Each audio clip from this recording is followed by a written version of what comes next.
I thought he was very good at Punchestown. I must admit, his jumping came back to its sort of usual slickness. And I mean, Cheltenham was, yes, it was disappointing, and it was sad, really, that you had this opportunity to win a third Unibet champion hurdle, and it would, you know, he probably deserved to do it, but then, unfortunately, we'd actually beaten him ourselves in the Christmas hurdle with Verdana Blue, but that was ground, really, more than anything.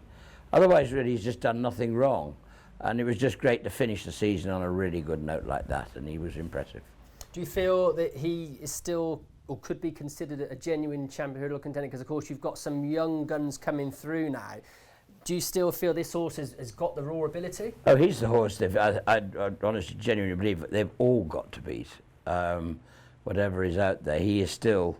I mean, it's very sad that last year's champion hurdle winner, which was another horse that was owned by JP, sadly is no longer with us, so there is no reigning champion.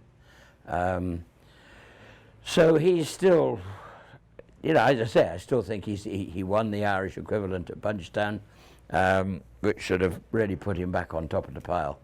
There were always young bucks coming along behind, yes, and I'd like to think that, well, there was no doubt we had the two best juveniles in England and Ireland last season in Pentland Hills, who won the Triumph and then the Grade 1 at Aintree, and then Fusey Raffles, who unfortunately couldn't get to either of those because of a horrible cut he got when he won the Adonis, which is actually his first start for us. He'd only had one race in France, so he was very, very inexperienced. We got him back just in time for Punchestown. I wasn't sure he was back in time, to be honest with you. It had been a bit of a rush. But again, he was very impressive. The 5-year-olds, as you know, have a very difficult year, so that's in this guy's favour. There are others. The horse that won the Supreme last year, he looks the most likely, I suppose, if there's a novice to come out of it. But the aim is to start back in the, you know, he's not used the last 2 years. He's been to Newcastle for the Fighting Fifth. So the plan would be to start there, then I expect Christmas, and much the same prep for Cheltenham, all going well. Things are well. I think he's in very good form. We've had a few things. He has. He's always had we always felt he did have an issue with what we call kissing spines, which are down here, and he has had a pretty routine operation just to try and help them. And I think they're helping him. You just feel he's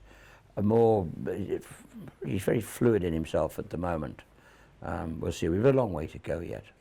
Is he a horse that very much likes the same routine? I know Hannah, who rides him every day. Is it quite important that things are kept very similar on a day-to-day basis? Well, I think with all these horses they do, and you do tend to, you have the same person on them. Lots of horses you do have to change riders every day according to what they're doing.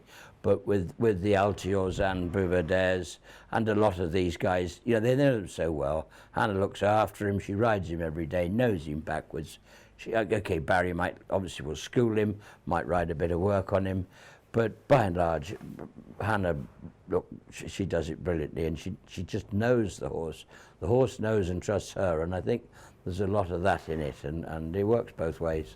He seems a very astute horse. He's taken everything in. He's not sort of missing a trick, is he? He's really watching what we're doing. He's not. We used to have these games when we used to do lots of this sort of thing with Sprinter Sacra. Well, as you know, he'd just stand there and show off and sort of, let's look at me. Yeah. He's not quite like that, but yeah, he is a bit. He's not shy, but he's